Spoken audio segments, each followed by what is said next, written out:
In today's episode, I catch up with my former student, the incredible Meridien Terrell. Meridien graduated with a BFA in musical theater from Marymount Manhattan College and later went on to make her Broadway debut as a swing in A Wonderful World, the Louis Armstrong musical. She's performed in 2 national tours and is currently in the ensemble of the Spamalot National Tour. She's also appeared in regional productions at the Muni, Lexington Theater Company, and many others. Oh, by the way, hi, it's me, PK. Welcome to It's All About the Process, a podcast where we get inside the creative process of theater makers and multi-hyphenates to learn how to create an artistic practice that sustains us and how to keep going when we feel like giving up. If you don't know me, I'm an international acting, voice, and artist development coach and a former New York City theater professor. If you've ever been coached by me, then you know I love talking about creativity and the actor's process because, hey, it's all about the process. Let's jump in. Hello. How are you? I'm great. It's so good to see you. Good to see you. How you been? I'm good. So- I'm in Houston currently, still on the road. Okay. Would Yeah. you share a little bit about what you've been up to very recently so folks can understand why you're in Houston right now? Yes, totally. I'd love to hear about, what the latest project you've been working on, and then we'll probably take a little, jump back in time and Okay, hear great. about kind of undergrad to your first professional gig. Yeah, I am currently on the national tour of Spamalot. We started in October, and then we had our first performance in December. And it's a full year contract, so we'll be doing this until next December. But right now, I am in Houston. Amazing. Congrats. Are Thank you loving it? I am loving it. It's really fun. I'm in the ensemble and I just have one track. So it's very different from the last job I did. But it is really cool. It's nice to do the same show for a long time. I know that sometimes people can get bored of doing that, but I actually am. It's interesting to see how it evolves over even just the 6 months now. And I'll be excited to see how it feels 6 months later too. Yeah. Yeah. Very cool. Would you tell us a little bit about your journey from undergrad to your first professional gig? I think a lot of people who are going to listen to this podcast are interested in, like, how do I get to where she is, and like, what are the skills that I need to work on in order to best prepare myself for the industry for my first professional gig. So if you could share a little bit about what that was like. It was a little funky because I'd graduated in 2021 during the pandemic. So that was in May. And then in July, I had an audition for the National Tour of Summer. And I did book it, which was great because it was sort of like an immediate, you can move on from college experience. That was kind of hard to talk about sometimes because I know that that's not the most relatable. But I guess in the sense that I went on playbill.com and I saw this tour that I wanted to audition for, and then I auditioned for it. I think that was sort of the through line there. And I didn't even have an agent yet. That came during the summer audition process. So it was all kind of happening at the same time. So then we had started in October of 2021. And I did that for 8 months until spring of 2022, which was it was very interesting to graduate and be in the real world, but then be on tour and it be during COVID still, where testing was still a thing. And we still had to be cautious in each city. And it also changed depending on the city we were in. Like if you went down south, they didn't care. But then if we were up north, like just seeing how that translated coming out of the pandemic was really interesting. So it was great. But then I had a hard time right after when I came back home to New York. That period was very strange of just like being home and being in like where I grew up and knowing New York, but then not being a student anymore and it not being COVID anymore. I was like, what's going on here? And then it's a whole new world. Yeah. And the industry was transitioning, but everyone had seemed to have like caught up to it while I was away. So then I came back and was like, I feel like I'm still in, September of 2021, but everyone else was like, no, we're like in Pearl Studios auditioning. I was like, oh, we're back. Let's go. We're back. Like, it was like, we're just keep moving. And I was like, I just got here. Like, I just graduated. I just got here. What's going on? Right. Yeah. What was that audition process like for for summer. I mean, you're so like that's such a perfect show for you. So it Yeah. was totally unsurprising that you booked it. Yeah. But yeah, if you could share anything about what was that audition process like?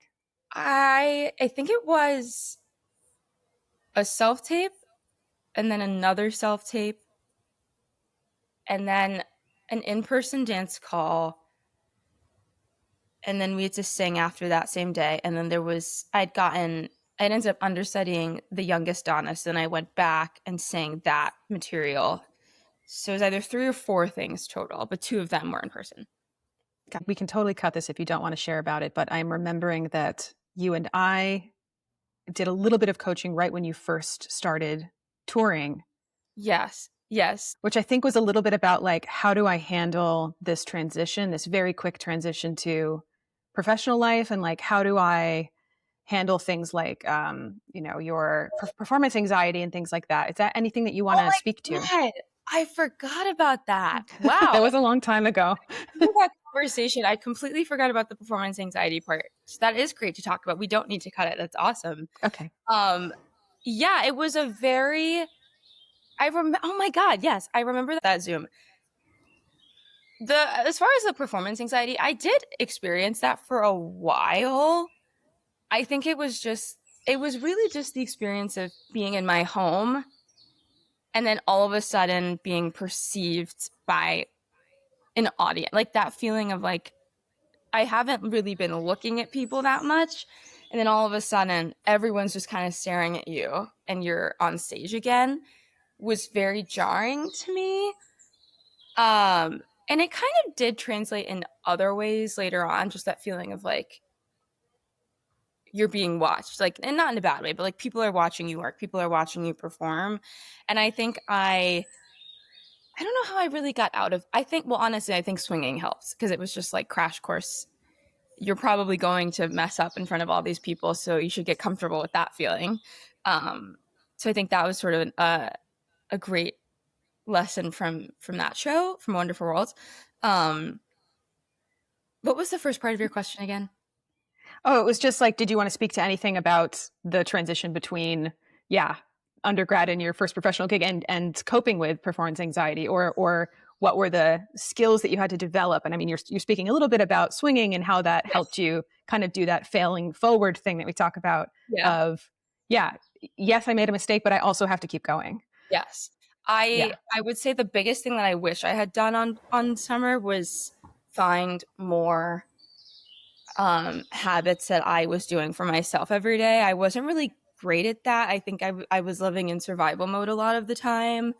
So if I had more of a routine throughout the day or like time to myself, conscious, not just like by myself, but by myself outside, by myself working out regularly, things like that, I think I would have felt a little bit better about that transition.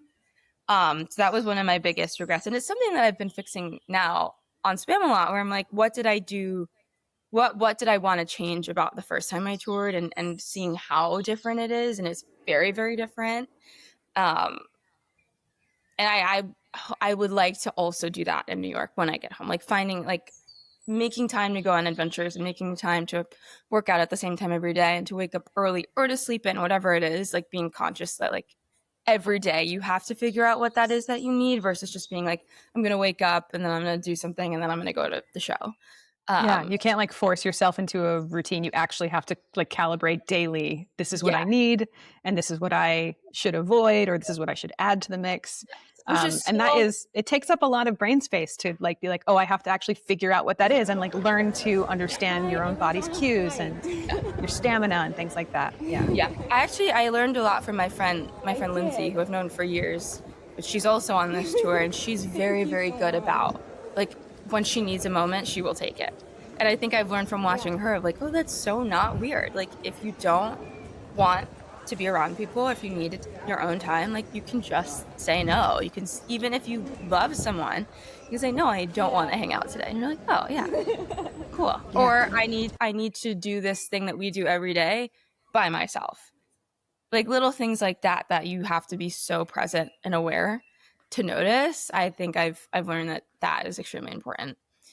Which is so funny though, because in school you have your schedule and you have your routine, that's given to you. And so I think we're not really taught how to do that once we graduate. Yeah. Yeah. And that's like part and parcel to why I love teaching tremoring. I love teaching Fitzmaurice voice work because it's really teaching you about autonomy and listening to your own body and like, what do I need today? And not pre-deciding, okay, I'm going to do this and have this outcome, but like having to calibrate that and be really, it forces you to be really, really present. Yeah. Yeah, exactly. Yeah. I would love to hear a little bit about what you think the differences between how you trained or how you were trained in undergrad versus what you learned in your first professional gigs, like what you came in with, but also what did you feel like you gained by doing it in terms of skills? Mm-hmm. I think I was thinking about this. I actually think that a lot of what I do now isn't that different, which I'm actually quite proud of because that was 5 years ago now that I graduated. A lot of it is really the same. Like I really value consistency in regards to like performing. Like people like here at Spamalot say it all the time now, like you're very consistent. Like you do the same exact show every day. Some people don't like to do that. I do really enjoy it because then you can find the play within that. Like I think the preparation has to come first and then you can change things as you want or do things a little differently every day or be present with people differently every day. But in college, I feel like I was very diligent about like going to my dance class and I got there early and I always did my warm up before the actual warm up and I would go to my voice lessons and I always get there. Like there were always things that I did that really haven't changed that much. But I guess the main through line has always just been being on time and sticking to whatever habit it is, whether it's a voice lesson, dance lesson, exercising, what I listen to on the train to work, things like that. Like it's always sort of been quite regimented. Yeah. You were always incredibly diligent about preparing before the preparation, if that makes sense. It's like kind of like what you just said, like I'd warm up before the real warm up started so that when your class begins, you're already so present. Right. Like what's kind of and that's kind of uncommon. So I want to like emphasize that that's really super advantageous to take that extra step and be like, what do I need before what am I giving to this event or class or performance? Well, because especially like even on stage, I really have always hated the feeling of warming up with the show. I think it's like when you do the opening number, it's like I hate that feeling of like, oh, I'm getting used to this in real time in front of people. I have a really hard time with that. So I think just even being like fully ready to dance before 5 minutes, before places, so that once we start, I'm like, okay, I don't feel uncomfortable or like the show is happening to me right now. Like you can always sort of see in the driver's seat, Yeah. Yeah, that's really important rather than, feeling like you're catching up to it. Exactly. Yeah. Yeah, but you're already in it. Yeah, I love that. Is there anything that you would like how would you train differently knowing what you know now about what it takes to be a swing, what it takes to be on tour, what it takes to be on Broadway? Yeah. Yeah. The one thing I always say, like when I go back to Mary Mountain, they're like, what would you have done differently? I would have gone to tap class more often. Like that's a random thing to say, but I now knowing what I know now, I wish I had done those styles of dance that I could do, but like didn't do that often. Like it wasn't like I couldn't, but I just was like, oh, it doesn't seem that important right now. And then it became extremely important. So I wish I had just gotten ahead of it a little bit more. Like to anyone, I would just say, go take classes that you don't think you'll need as one thing. And I think in my voice lessons, thinking less, and I know we talked about this when I was in college, thinking less about myself as a dancer or like an ensemble number and just being like, just sing the song, like just sing the song and whatever comes from that will just be, as opposed to being like, I'm singing this as someone that will end up dancing, or like good enough to be in the ensemble so that I can do what I really want to do. I wish I had done that differently. I feel like that also just like came with time, like being 18, like I needed, totally. But I do wish that I had thought more broadly about myself back then.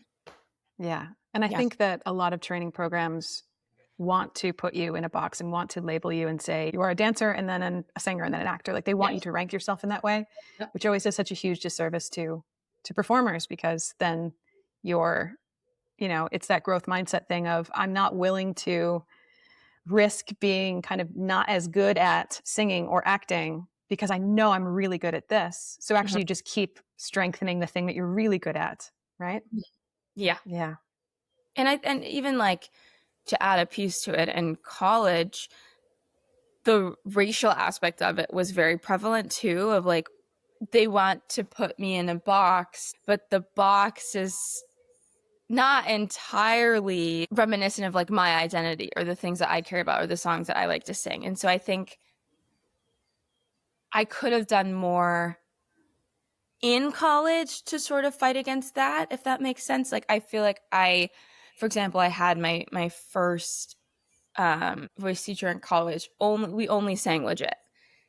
And I probably could have gone out of my way more often to be like, I need to learn how to belt, or go to somebody else, or even just at home, like try to sing these songs in my own home just to see how that feels, and to be uncomfortable in private, like just being riskier sooner when it I wouldn't didn't. even call it riskier though. Yeah. And I think cross-training the same way that you're like, I wish I had taken more tap. Like I wish I had also cross-trained with somebody who could teach me how to belt in a healthy way. Yeah. It's just as useful. Okay, let's talk a little bit about where did you go after you got back to New York, post touring with Summer? Yes, so that was spring of 2022, and then I had sort of just been in this long journey of getting really close for big things and not quite getting it, which was hard at times. But I think being that young, I was like, I'm really glad this is happening to me. Because it was like, that summer, it must have been like 3 different Broadway shows. And I was like, oh my God, this could be it. Oh my God, this could be it. Oh my God. And it was really cool to have that experience quite young. But then beyond that, I'd started working at the gym at 45, which ended up becoming a big part of my life. So I was working there, getting my group fitness certification. And then in February, I had flown out to St. Louis to go audition, because that's one of the few theaters that gives you your equity card if you book a show there at any age. So a lot of college students will go and audition there. And so I just sort of went. I'd gone twice before, and I was like, why not just go? Ended up booking Beauty and the Beast there, which is how I got my equity card, which was amazing. They are the most incredible people. I really, really love working there. And it's only 3 weeks. So you get so much out of it. I met some of my closest friends there.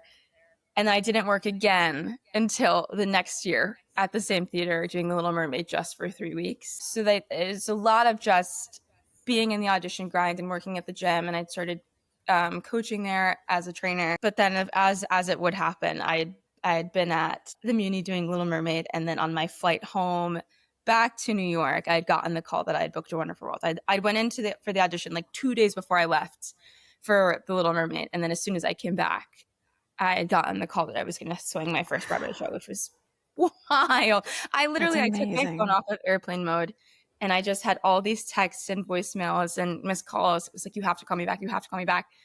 And I jumped out of my seat. My friend was like, what's going on? I said, I think I just booked Broadway. She was like, well, how do you know? And I was like, well, I've got all of these missed calls. And I ran off of that plane. You know how you like check for all your stuff? Make sure you didn't leave. Well, I just took off, and my friend is like recording me, and it was so crazy.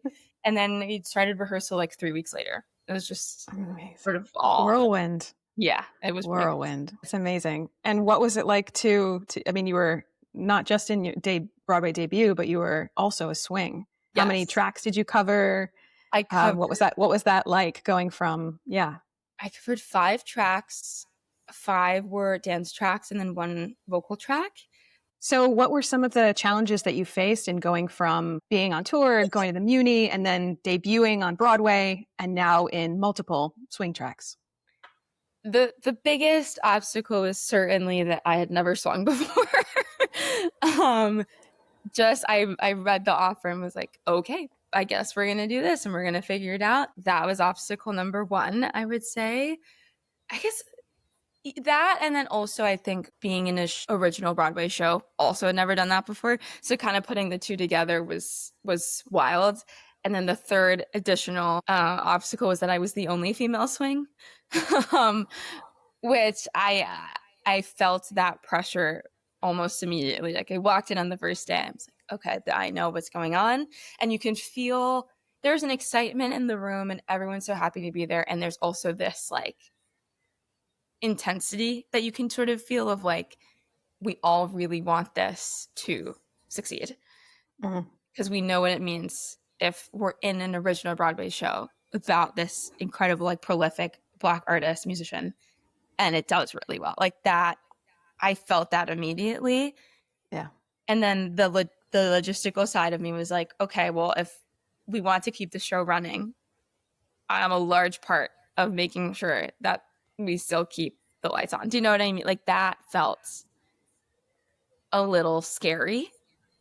And not just from like a I'm swinging a show and I have to know these tracks side, but like you can't get sick, you can't get injured, you have to be mentally like that sort of like me as a person side of it. Like I have to sort of always stay with it, and be present every day and be okay. Because if I'm not, there's no one here to do this show, especially around we'd opened November 11th, right before Christmas, right before Thanksgiving. I was like, this is not the time for us to have canceled shows because everyone is sick. But if that were to happen, I would be the person on stage. So that I think was kind of always swirling through my mind from day one. That's a big weight on your shoulders. Yeah. Large weight on my shoulders. And also the added thing of you don't know when your Broadway debut is going to be. So like I know that moment of, oh my God, I'm going to be on Broadway. I'm going to make my Broadway debut. I wonder when that will be. Like, I don't know what day.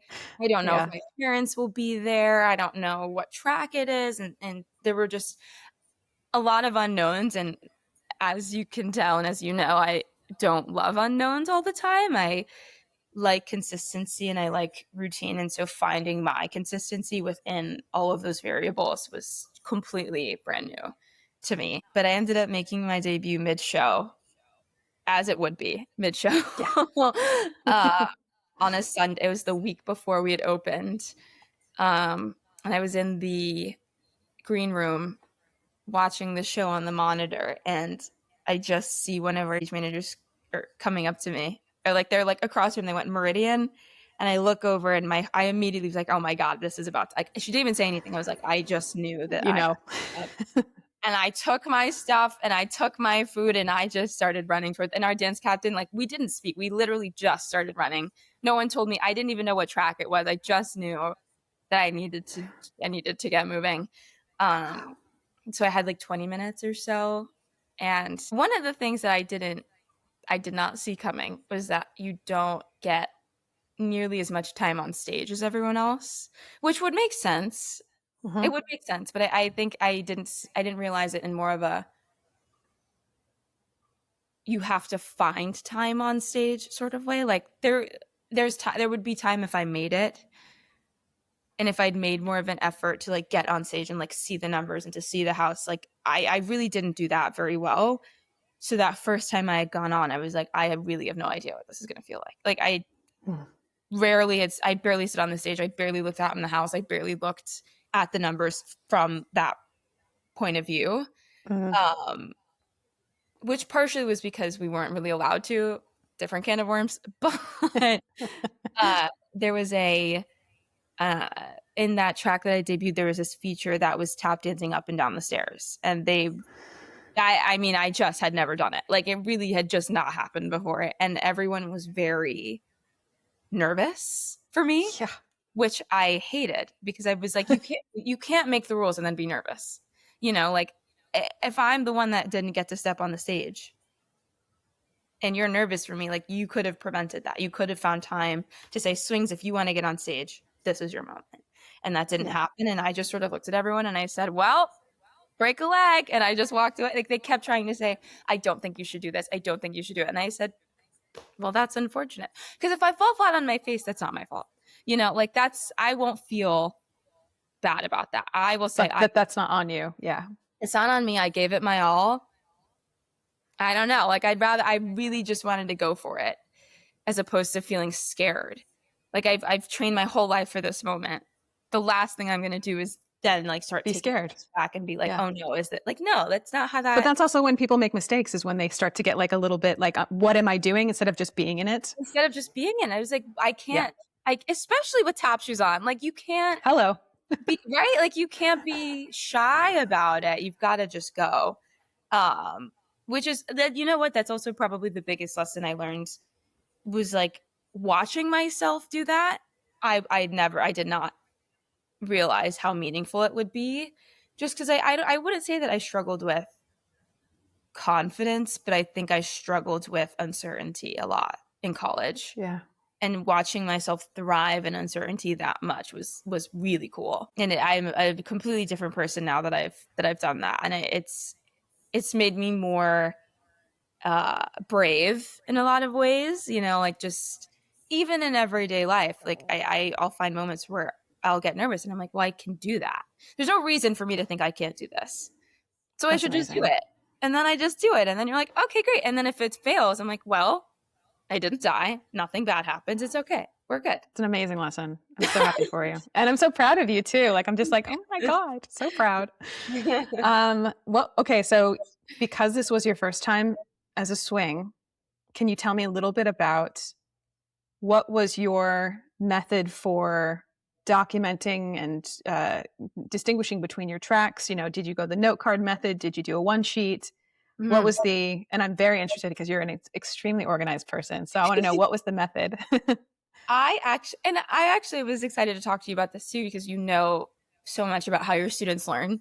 So it'll be interesting to see what you would have thought I would do. But I guess I've always been organized, so that is extremely important. But I found that writing things down was really helpful, like not just doing it, but like looking at something and writing it down first before I even started to really do it, if that makes sense. Like we had Yes, I was going to guess that you were a visual first and then yes. kinesthetic. Like I would, whereas Sam and Michelle, I pinned as kinesthetic and then visual. yeah. And Sam is just kinesthetic, and then it's like imprinted in his brain. Yeah. But yeah, no, I had a feeling that yours was visual first. Yeah, I would sit in the dressing room and I would watch, like for example, if there was a transition where someone crossed upstage of somebody, I would sit and I would watch it over and over and over again, so that if I was in that moment as that person, I would be like, okay, I remember what that looked like, and I would go that way. You know what I mean? Mm-hmm. And then I would write it down, say this person goes upstage of that person to this number in that window, like that sort of thing.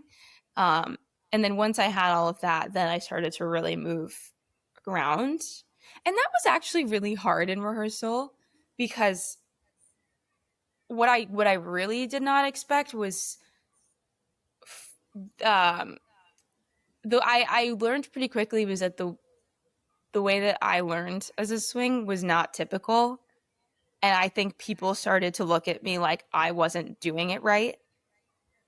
And then I spent a lot of time in rehearsal doing it right versus doing what actually would have helped me, if that makes sense. Like having to perform, memorize, or preparing. Perform. Oh my God. If it was that sounds like a nightmare. It was as if you had said, go to rehearsal and act like Sam. Mm-hmm. And I'm like, I can do that, but then I have to go home and do it as Meridien. Like, oh my gosh. You know what I'm saying? Like, I did that so that people weren't looking at me like, do you know this choreography? And I'm like, yeah, I do. But I'll get up and do it so that you know that I know. But really, this is not helping me. Like, me doing the choreography in the corner by myself is not helping me. What would help is if I was sitting down watching everyone else watching it and then writing it down and then doing it. I go home, then I do it. You know what I mean? But so that was a little crazy. Like, that is crazy. Performing preparation. That's the first time I've ever heard somebody having to do that. I know. And I really didn't think I'd have to, especially because like being on stage, I know where the swings are, but I'm not like watching them necessarily. Mm-hmm. And so I don't think I thought about that there were people that did do that, which is their job. Like, of course they should. But then I didn't realize that my method would be atypical. So that was just sort of a whole mental gymnastics that was going on. So then by the time we got to tech and we were doing cue to cue, I could finally just sit down and watch the damn show. I was like, yes, all I have to do is sit here on my computer. Like, now I can really learn the show. Right. Yeah. Crazy. Cool. What Mhm. skills make someone a strong swing? So this could be in terms of what you had to prepare acting, voice, movement wise. It could be things to do with like what you think personality wise really serves. Yeah. Or in terms of mindset, like resilience and, you know, failing forward and those kind of things. Because this whole season, I'm interviewing all these swings because I'm so interested in what are the skills that can be developed that people assume are just quote unquote talent, but are actually things that you have developed over Yeah. time and are just that prepared. So then you can get these opportunities. Does that make sense? Mm-hmm. I think if I'm trying to think through all of the people I know that have swung and like the things that I loved and the things that I didn't love, one thing that I do think you need to have is just for lack of a better term, like the balls. Like you really do have to just go for it. I think if to be a good swing, in my opinion, you have to go for it. Like whether you're debuting a new track or not, like getting on stage and performing, because the whole point of it is that you're expected to blend in with everyone else that does do the show every day. And in order to do that, well, then you've got to force yourself to be comfortable quickly. And I love getting to watch people do that. There's someone in our show here on Spamalot. His name is Mark, and they call him the Tasmanian Devil. And it's so amazing to watch him on stage because he just loves to dance. Like he just will get on stage and just go for it. And it's so much fun being on stage with him because then you're sitting next to him and you're like, oh, this person doesn't get to do this every day, and they're having so much fun. And they're just going for it. And if they make a mistake, it's not the end of the world. It's like, okay, well, at least I went for it. And then you know what the mistake is because you did it so full out.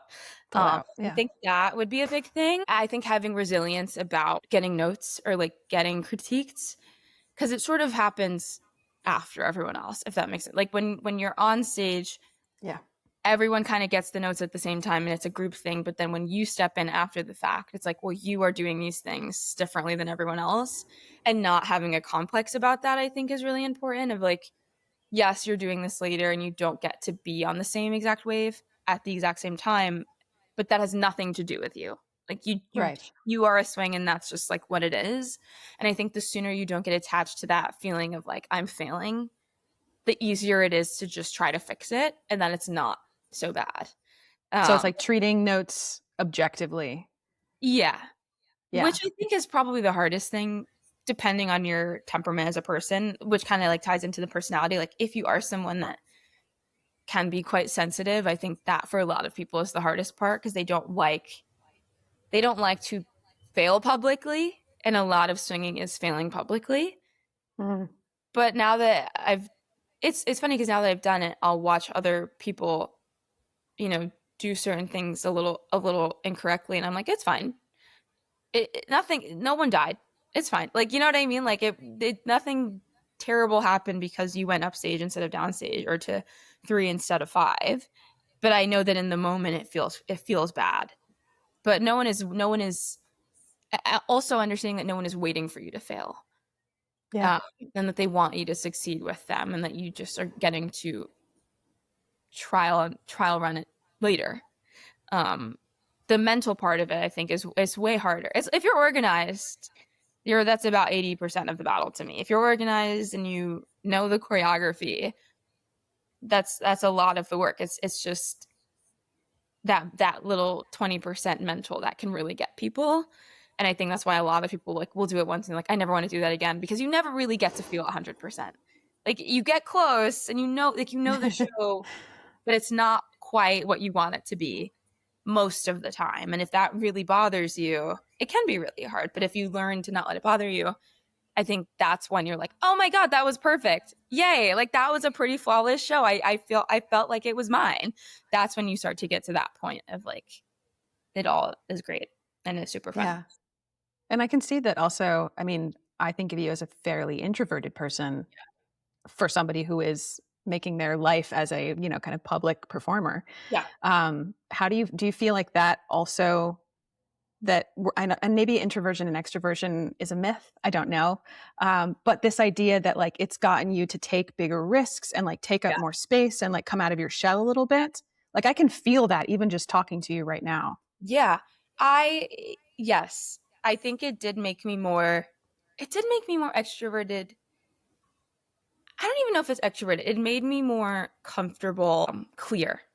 And that's a weird way to say it, but like I think part of being introverted is being shy or like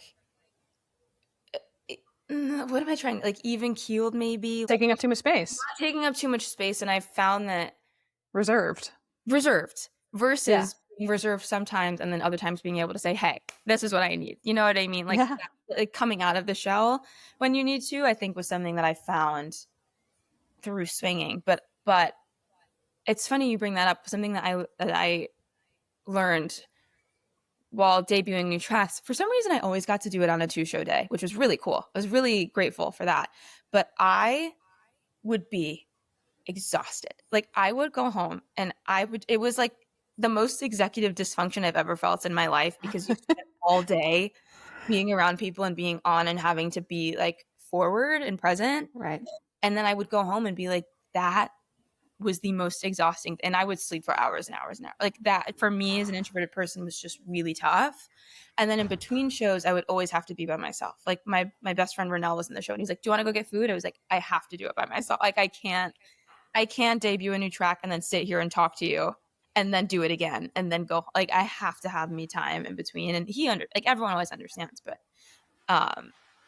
that was something that I'm glad I figured out sooner rather than later, because it really did exhaust me. Mm-hmm. But even that, like, you know, taking up more space also means like setting boundaries, advocating for your needs, like things that come very difficult to, you know, people who are coming fresh out of undergrad, who have no experience with that, who are like, I'll do anything. I'll do whatever you tell me to. Like set no boundaries. Yeah. Yes. That was a learning curve. But now I'm finding even like one of the things that I did not expect to feel this young was to feel like seasoned. Like I'm 25. I did not expect You've done a lot, babes. Done a lot. You've done a lot. And I did not expect to have done. No, I won't say that. It's not that I didn't expect to have done so much. I didn't expect to have been so familiar with a lot of things. Like the Muni and Broadway and tour, they're also different. So I feel like there are a lot of situations that I see now that I'm like, oh, I know what this is. I've done this before, or I know how to navigate it. And it's like the breadth of your work is actually what makes you like so well-rounded as a performer, because you haven't done just one thing. Exactly. Like I'm finding that I'm extroverted in that sense, where I'm able to sort of like speak up when I need to for people, and or to say, so that's not normal. Like if this is your first tour and this is happening to you, that's not normal, and you should talk to someone about that. Like random moments like that, I'm finding a lot of like pride in. Yeah, because I wouldn't know. That makes me so happy. Yeah, like in college, it just makes me so happy that you're like, taking up more space is so beautiful. Yeah. All right, are you ready for rapid fire? Yes, I am. Bam, bam, bam. All right, so number 1, a ritual you do before stepping on stage. I always blow bubbles into my water bottle. I don't know why. I'll do a full warm up, but then I have to blow bubbles into my water bottle. As like a vocal warm up, or as like a? I think it's like a just for funs. Okay. You know what it is? I think it has a lot to do with how I struggled with breath support in college, and so it's just the final like big deep breath. Like whether it's the show I've done 80 times or a new track, like big deep breath, like big, like grounded, energy. Yes, for me. Yeah, love that. Yeah. Number 2 is a skill you're currently trying to improve. Ooh, my resilience with injuries. Yes, one of my worst skills currently is that when I have a random thing happen, I get really upset with myself. So that's something I'm definitely being nicer to my body on a long contract. Yeah. Number 3 is a creative habit you swear by. Journaling. I'm very particular about my journal. It's over there. I use the same pen. I date everything the same way. Like it's very like as it would be. It's very organized, and just this is my journal. Is there anything in particular that you try to journal about every day? Is it like a record of what has happened, or is it like about your creative process? Is it a bit of everything? It's actually not a record of my day. It's a lot of like brain dumping. Mm. Like just like any thoughts that are going on up here, I'll just write them down and I'll put the book down. It's a lot of that. Yeah. Yeah. Yeah. Creating some space between you and the thought. Mhm. You and me both. Number 4 is a failure that taught you the most. Ooh, when I was 22, I had gone in for MJ on Broadway and got pretty close and was like so unbelievably devastated when I didn't get it. And I think that was the first time I had learned that you do not need to be fully consumed by an audition in order to book something. Mm. And that you can book something without being fully consumed by it. Like that is not a prerequisite for success, because with summer that was how I felt. So in my mind I was like, well, I'll just do that all the time. Everything is like that. Everything is like that. Everything is just like your dream show comes along right after you graduate and then you get to do it. And I quickly learned that is not how that works. Yes. Number 5 is what's your dream role? Natasha and Great Comet. Right? That would be epic. That would be amazing. I would kill to see that. It's got to happen. It's got to happen. The music, amazing. Okay. Number 6 is a note or a piece of advice you received that changed your work forever. I love Patrick so much. My mentor, Patrick O'Neill, he said, we've got to stop talking about you as if you can't lead a show.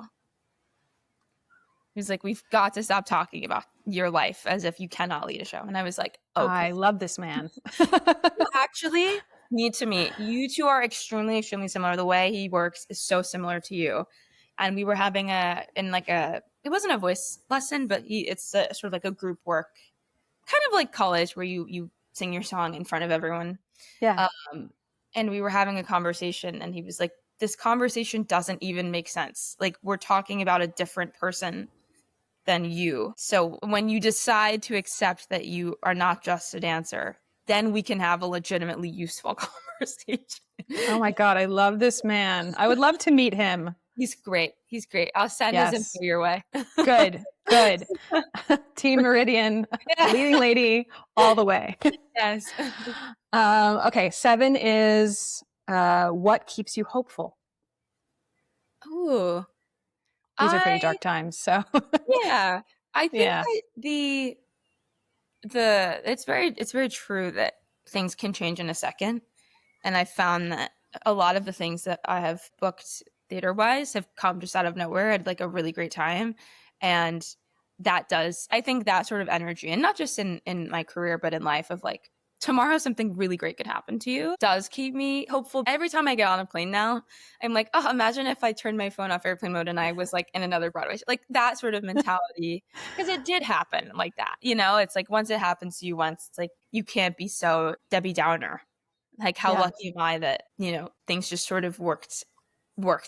And I think everyone has different versions of that. We just have to be on the lookout for it. It's not always you're going to be on Broadway. It could be like, you happen to make your train and not be late for like little things like that. I find that mentality is very important these days. Yeah, like it's possible. It's always a possibility.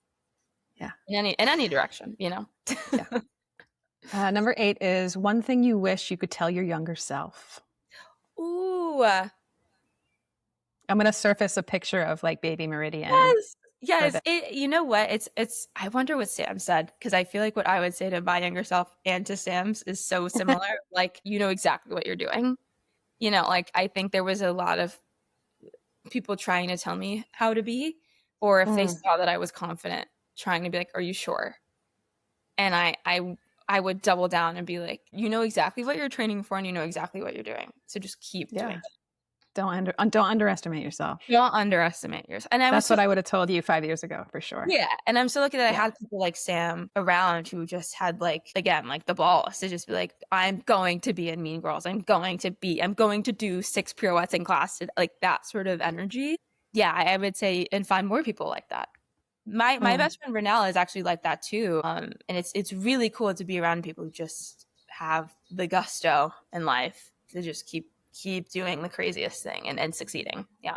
Yeah, and keeping you raising the bar too. Like I always recommend that people, especially when you're done with your undergrad training, like surround yourself with people who are better than you, because they will always keep you working towards, oh, I don't know how to do that yet, but this person does, and I'm going to learn from them. Or I get irrationally frustrated by people who don't do that, which is another learning curve I think I should work on, is like not taking that personally when other people don't want to listen, like, or aren't as enthusiastic as you are. I think I need to be less involved in that experience of others. Meet people where they're at. Yes. All right, number 9 is one word that describes your process as an artist. Intentional. I'll use that word. That's good. And the last one is finish this sentence. Being an artist means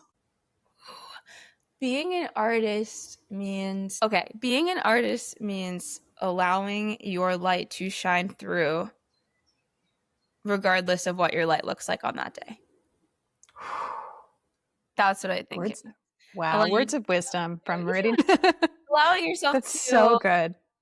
Shine in whatever way is like necessary for you on that day. Beautiful and wise. Well, that is it. Thank you so much for your time. It was amazing to see you. I'm sending you a big hug from here. I hope to see you next time I'm in time. Did I ever tell you that? Yeah. Whenever a new principal goes on, I always go like that. Yeah. Oh, that's so sweet. Yeah. All right. Well, take care. And I hope to see you soon.